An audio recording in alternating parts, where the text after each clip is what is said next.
Shu yoshga borib nima dedingiz? Men shu yoshga kelib bir dona ukor olganim yo'q. Yo'q. Bitta dori ichganim yo'q. Hazilbasmi? Hazilbas. Yo'talib, mana nimadan bonoxondan so'rasizdan bo'ladi. Bo'lib yo'talib qoldim. Hali semirayta olmani quruq qozonga qo'yib dimlab haligini yedim. Haqqida qoldi. Nima qilmayman? Qand yemayman, yog' yemayman. Qo'yog'ichi? Sigillarni so'qaman. Qo'yog'i yemaysizmi? Yo'q, qo'yog'i yeyman. Endi hali erta ovqatdan nima qilaman? Uni o'zimdan yeyman. Tuxum yeyman. On qarang. Ko'katdan, tuvara. Ko'katlardan o'salar tabiiy. Yuzingizni qattiq terdirgansiz, tiniqlashtirib. Tiniq.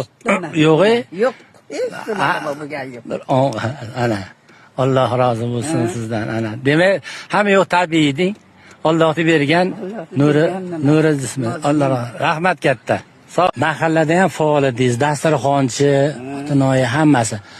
Bu mana quvvat qayerdan keladi? Birinchi savol. Ikkinchisi, mana shunaqa aql oila qayerdan paydo bo'ladi? Endi hali sabrlik, intiholi nimadan keladi? Mehnatingizni ayamasligingiz kerak. Ana. Unda to'xtam aytadi. Nima yetillagan betingga ilon kelsin bizda. Opaqni unaqa deysiz desak, hozirgilar betin yettillatib ketaveradi. Eshik qilsang, mana bunda aql. Betin olib, bunda zo'r bo'ladi. Nonni urog'i ham, non bitilgan non.